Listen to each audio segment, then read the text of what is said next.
Larry Steinhaus, and welcome to today's Money Chat Now interview. In this portion of the show, I take the opportunity to interview interesting people and introduce you to their products, their services, or just their good intentions.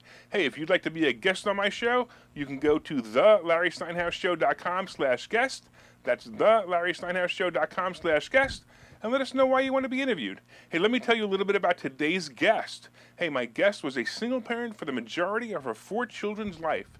She struggled with homelessness and limited income, and she even worked 2 and 3 jobs to provide for the family.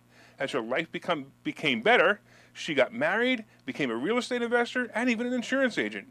My goal, or her goal, I should say, is to provide hope for those who are on limited budgets, teach them sound financial principles, and how to effectively parent as a single mother. Let me introduce you to my guest, Sonja Galyon-Kamonika. Sonja, what's happening? Did I say your name right? You said my name great. That's awesome, because it's like, you got one of those cool names. It's like, it's actually, it's, first of all, it's hyphenated. So I always make fun of people who have hyphenated names, but that's a different story. But the fact that it's just a cool name, Galyon-Kamonika. I mean, just Kamonika is a really cool name. Yes, thank you. Where did that come from? Great question.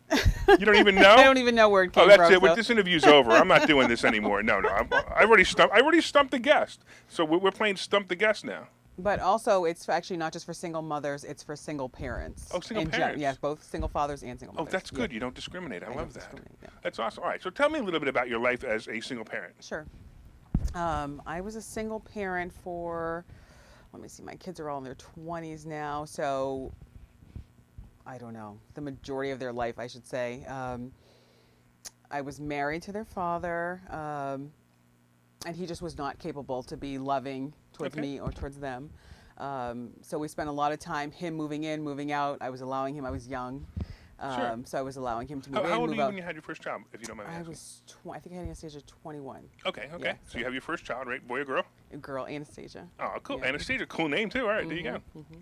Excellent. Yes. So now the marriage goes bad? Yes. It starts to go bad? It was bad from before we got married, yeah. Okay, So, great. But at least you tried to hang in there. yes. And I don't want to disparage the guy. You could say anything you want. I don't really care. But I assume that when he moved out, he wasn't paying child support. It was getting difficult. Is that the typical situation? We were still legally married every time he was moving in and out. Okay. So I guess there were some mental health issues and perhaps some drug use. So Okay. I'm not sure. Sure. Yeah. Yeah, and it's, again, not uncommon problems, unfortunate problems, but not uncommon problems. Sure. So then you have another child, and you had 4 children with him? I had 3 with him. 3 with him. Okay. Okay, great. So now, no, not great. So you have your 3 children, and you're struggling to make ends meet because he's not paying support. Now, where did you live? Were you able to live in an apartment, in a house, with family? We lived with multiple people, but we actually managed an apartment complex. Wait, while you were? While we were married, but the okay. instability of the relationship made everything unstable. We'd have multiple opportunities, but it wouldn't make a difference because the relationship was so unstable. When the children and I were without housing, we would live with various people, whether from our church or just different people. All right, so Yeah. so once again, there you are. You're a single parent. Yes. You're trying to struggle through all this. Yes. And so what? Let me ask you a question. So obviously I've never been a single parent. I've been single, Yes. and I've been a parent, Yes. and and it is what it is. I mean, I supplied for my children. I visited my children. Did he visit his children at all? He had visited them. There was a lot of abuse from him towards the children, so we had to have counsel for the children to protect them from him. There was a lot of it. So it was visitation that had someone with him then? No, there was an attorney. It's called a guardian ad litem. Okay. The attorney was appointed for the children to represent the children, but there wasn't really much they can do. We lived in the state of New Hampshire, and New Hampshire does not, shall we say, legislate morality. Well, you can't legislate morality, but Right. but people have to be human, and apparently he was not, right? No, and you can actually, whoever has legal custody of the children is the one responsible. So he can actually leave. You can leave your children homeless or whatever in the state of New Hampshire, and That's bizarre. I know, very different from New Jersey. Yeah, it sounds like different from anything that I would imagine. That's pretty wild. Okay. Yeah. All right. So now you're you have 3 children. Yes. He leaves you, and you're and out. struggling. So when he would leave, I would move out. I would have to find somewhere to live sometimes. Oh, so he would visit the children, At the house? Is that Occasionally, they would go to his place. okay? Yeah, that sort of thing. Um, he would have visitation on the weekends, things like that. Okay. Yeah. And then, wait. So I'm a little confused. So you said you were homeless Right. during this period of time. Were you homeless with the children, or just homeless by yourself? When we were married, if he moved out and either I was staying home with the children and wasn't working, then at that point we would become homeless. There were other times when I was working, that when we talked about me working the 2 and 3 jobs, then I would have my own place. And sometimes he would have moved out, got his own place, and then I would have a place. And he would come back. I would let him come back and move in with us. Okay, so that sounds like it got very complicated for the children too. I'm sure. Oh, it's, yes. Now is he in the children's lives now? Barely. Okay. He was very, very abusive. Okay. Yeah, and when he would have them alone, he would be very abusive. So, Okay. yeah. Do you want to get into that or leave that alone? You can ask. That's Well, fine. I I can, just- if it will help somebody, I suppose. In that case, I guess there was one incident where I didn't even know it happened. He would tell the kids like, "Don't tell your mother," and he had, I guess, taken our little son and thrown him on the sofa. Okay. So, and I didn't even know until later when we had to go and have a police incident, and my son told the police Gotcha. officer. Yeah. So Gotcha. Okay. there were a all lot right. of things like that, smacking them across the face, Mhm. all sorts of things. Yeah. All right, Yeah. I get it. Okay. Yeah. Yeah, I mean, look, Yeah. it's one of those crazy situations. I mean, I've been Mhm. divorced, and these things happen, and I had children when I was divorced, and crazy stuff happens, but it's nothing. I mean, there's abuse, and then there's deadly abuse. Yeah. And not that I'm saying that abuse is a good thing. It's not, Mhm. but I'm always thank God it's not deadly abuse. Right. Because those are things that you cannot recover from. So I appreciate that. So now you decided to write a book, right? I did. All right. So tell me about this book. What's the Okay. name of it? The name of the book is 10 Things I Wish I Knew as a Single Parent. And had I known these 10 things, then I would not have put myself constantly back in that situation. So So you got to tell me, what are they? the first one is a life insurance policy will change your life. A life insurance policy. Yeah, No, it's wait. something. You have to explain this one, because if you're a single mother, you Mhm. have no income. Number one, how are you affording life insurance? And secondly, how can it change your life? Right. Question number one, most single parents are not without income, first of all, and many of them actually Fair enough, are doing okay. financially enough, okay.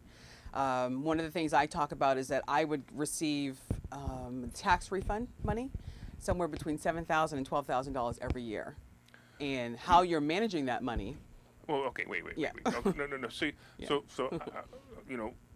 I have a habit of bringing people down to earth. Yes. If you're getting a $12,000 tax return, first of all, there's two things you're doing wrong. Well, you're telling me that you didn't have any money. You had plenty of money. Correct. Because just if you were having $12,000 taken out of your paycheck, that's a hell of a paycheck. You were making a lot of money. Well, what you're doing wrong is that you're allowing the IRS to hold on to your money Of course, all year right. long, right? Right. And without interest. And you're getting these huge refunds because of child tax credit law, whatever Sure. the law is at that Sure. time. And then also, whatever your income is, it's going to go based on your income. So we'll determine how much you receive. That's Okay, why I say so- between $7,000 and $12,000. All right, so Yeah. I'm going to say this, and please tell me if I'm wrong, but it doesn't sound like you were struggling financially, or as much as I thought you were struggling financially, if you were making that kind of money. Right. All right, so maybe my interpretation of you is different than what I thought. You weren't homeless because you didn't have the financial ability. You were homeless because of the emotional situation and the physical situation you were in with your ex. Well, we became homeless. You get the money in a lump sum at certain times of the year. After you file your taxes, you get a tax refund. So there would be periods where we either couldn't pay the rent, either he was moving out, or we couldn't pay the rent, or I didn't think I could pay the rent. Now I would say to somebody, you can do it. Yeah, so, sure. It's more so not knowing how to manage the money, and I guess, yes, because of emotional challenges at that time. Okay, all right. Um, All right, so let's frame this correctly. You And were I would making work- good income. Yeah, I don't think it's enough to raise a family, but definitely if you choose how, there are things I could have done. I could have certainly paid the rent for a year. There was a lot of things I could have done. Oh, yeah, differently. yeah. And obviously Right, putting sure. it in a life insurance policy would have been Right. a high cash value life insurance policy. Okay, so now you're talking about life insurance now. Right now, you're saying that you would have put that money into a life insurance policy. Now, you happen to be a life insurance agent, correct? I do. All right, I so, am, yes. Right. So so what you're talking about is funny because we teach this in our school. Correct. We teach using life insurance to leverage and also hide money from the government, which is kind of a neat thing to do too. But I don't want to get into the concept of life insurance because I'm assuming that's not why you're here. Right. I'm assuming you're here to talk more about your book and challenges of single parents. Right. Okay, so now And when we say hide, we don't mean something illegal. You're no, not exactly talking, right, so right. It's exactly. I mean, you can't. it's Yeah, legally okay. yeah. Not So, only is it legally okay, it's a yeah. fantastic idea. And if It's you a guys ever want to fantastic reach out to either Sonja or myself, we'll be more than happy to talk to you about that because that's one of my favorite things to use is life insurance to put money aside, to hide money. And anyway, let's get into the next thing. So what's the next thing besides life insurance? What Let was me the let me other say one more thing. Sure. Life insurance gets such a negative connotation sometimes by various media people. I'm not going to mention. You the mean name. like Dave Ramsey? Yeah, I do mean him in okay. particular. And most of us who understand this concept, we put it in the end of the book. But I said, no, I'm going to explain to them that this is actually the foundation for everything else that you want to do, is you need to have the life insurance Absolutely. if you qualify. Right. Okay, but go All right. ahead. So then now, next thing would be what? Working to the point of exhaustion. Don't work to the point of exhaustion. Okay. Working hard is not going to improve your financial situation. Just working hard alone. So it's funny because I always use the term working hard. Now, the guy who picks up the garbage every day and has to lift up the 50 to 100-pound garbage cans, to me, that guy's working hard. Sure. But I'm here at 3:30 in the morning doing my show every day, and sometimes I'm working till 10 o'clock at night. Absolutely. Do you consider me working hard? I consider both people working hard. Good. So- Right, good, exactly. So, and it doesn't mean hours doesn't mean anything either. It really depends on what you are, and so I don't know. To me, I enjoy what I do. Right. So I will work many hours, most of it unpaid hours. Right. One of the things I do talk about is that working in certain dead-end jobs, it creates a lot of challenges within your family. Because when you're working these jobs, you're confined to a certain time frame, and if your children get sick or there's any sort of issue, then your job is now in jeopardy, or you have to work 2 and 3 of them in order to make your ends meet. Okay, So, gotcha. Sure. Yeah. All right, and what's the next one? I'm trying to remember them all. Oh, that's okay. That happens. Yeah. It's funny. I put people. Well, People. Some I've of done the that highlights. Some of the highlights Right. are I tell a story about a woman who was making $20,000 as a waitress, who now has an empire in real estate, Oh. and she was leveraging your tax refund to buy assets. So the real cool thing is you are a real estate investor. Yeah. That's the real cool thing. I'll tell you what we're going to do. We're going to take a quick commercial. Sure. And we come back. I want to talk to you about being a real estate investor because you know what? I got to tell you something. You were a pretty cool single mother, whether you realize it or not. When I look, just from what you're telling me, I mean, I realize while you're living through it, it's really rough. But you, not only did you survive it, it sounds like you thrived through it. And no, you didn't. I'm learning this stuff now. That's You why learn- that's why I wrote the Oh, book. okay. Oh, I now I didn't get know it you. at the time. Oh, now I got 10 it. things Okay. I wish I knew as a single parent. Oh, okay, I got you. Okay, I'll tell you what. Let's take the commercial. When we come back, we're going to talk about why you wish you knew it and why it was different. All right, we'll be back in 1 minute. Okay, so you thought about buying and selling real estate. You've thought about investing in the stock market, but don't know where to start. Well, what if you could find a place to unlock strategies to master both real estate and the stock market, all without the headache? That place is Investor Schooling, hosted by Larry Steinhaus, an expert in real estate, financial literacy, and the ins and outs of the stock market. You can attend Investor Schooling in person or online 8 times a month. You can and will learn how to make money in real estate, and you will learn mastery of stock techniques such as options and covered calls. You will even get a chance to ask one of your burning questions to the stock option sultan, the master of picks and plays. Call 866-424-2829 for free information and receive a complimentary pass to attend classes, or register online at investorschooling.com. Don't delay. These passes are limited. So what are you waiting for? Call 866-424-2829. That's 866-424-2829. Or visit investorschooling.com. That's investorschooling.com.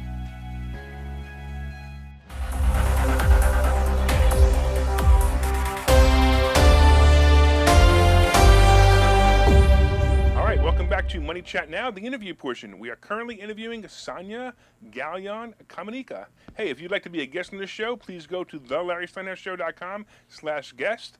That's thelarrysteinhousshow.com/guest. Let me know why we should interview you. It's always fun to interview you people. All right, let's get back to Sonja. All right, so Sonja, let me ask you, okay, so we were talking about right before, we talked about the fact that you now know how to be a single parent. How old were your kids when you figured out how to be a single parent? They were almost grown, Larry. So, yeah, you know. Yeah, they were late teens. Why couldn't you figure it out sooner?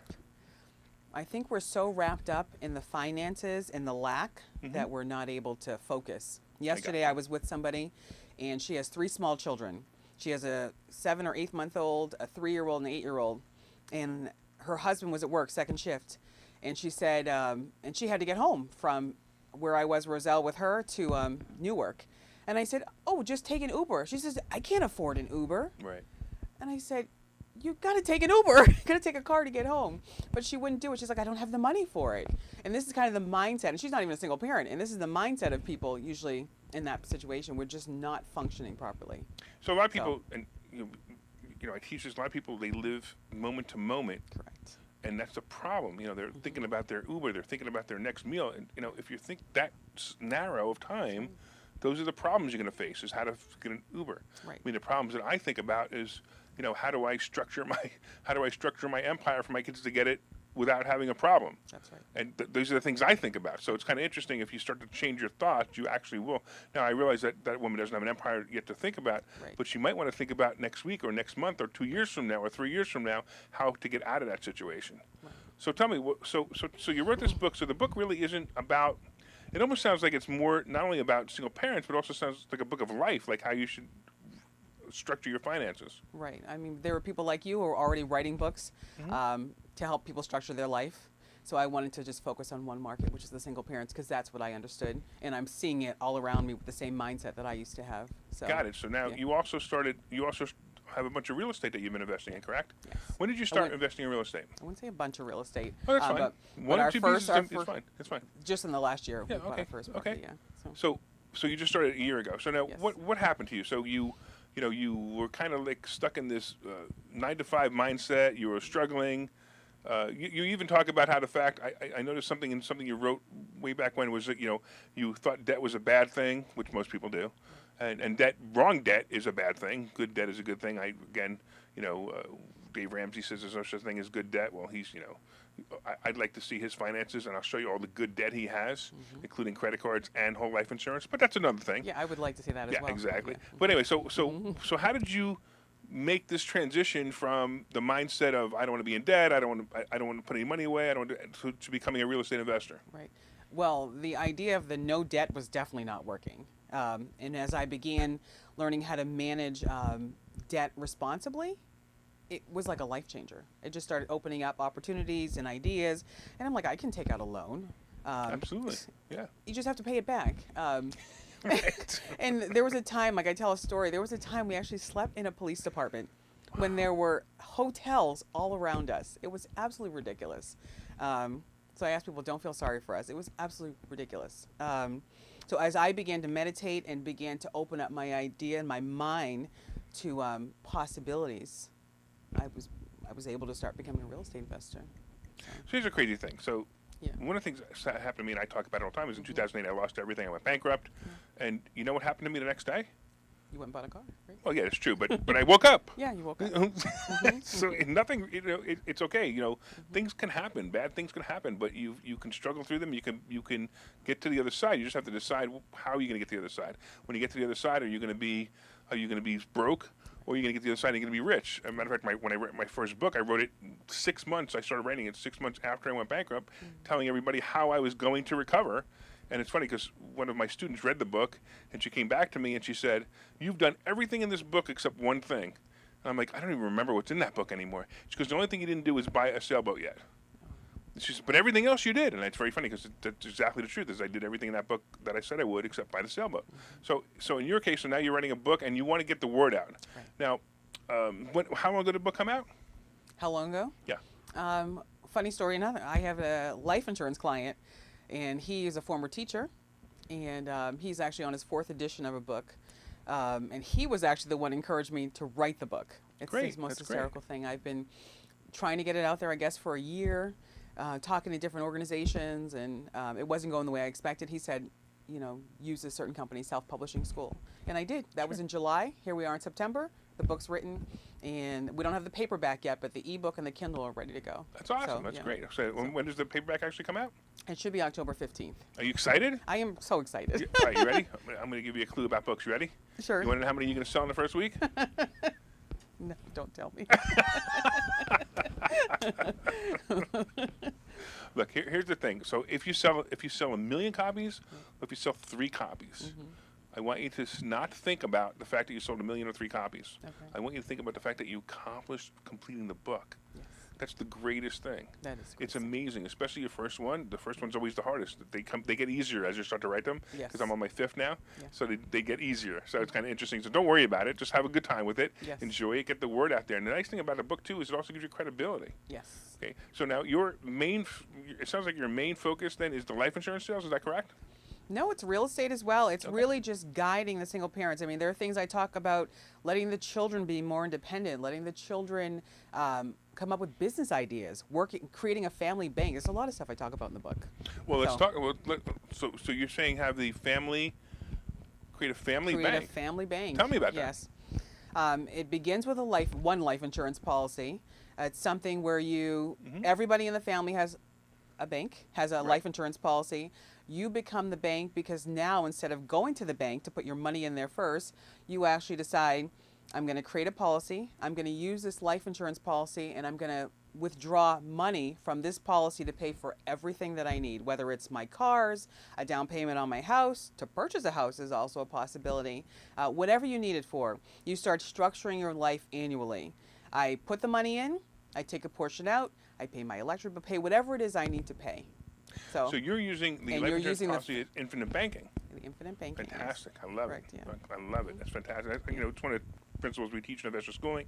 I wrote a whole chapter on it in my book too, so I totally understand what you're doing. I love it. It's it's funny because so many people out there are like, you should only buy term insurance. Well, that's fine. You could if you have just a immediate need for life insurance, you're absolutely correct. But if you want to use and leverage whole life insurance, it's an amazing product. Absolutely. And once people understand it, now it sounds like, and it's rare that I come across someone who fully understands how whole life insurance works. It sounds like you're one of them, which I'm very happy to hear, because now I know 2.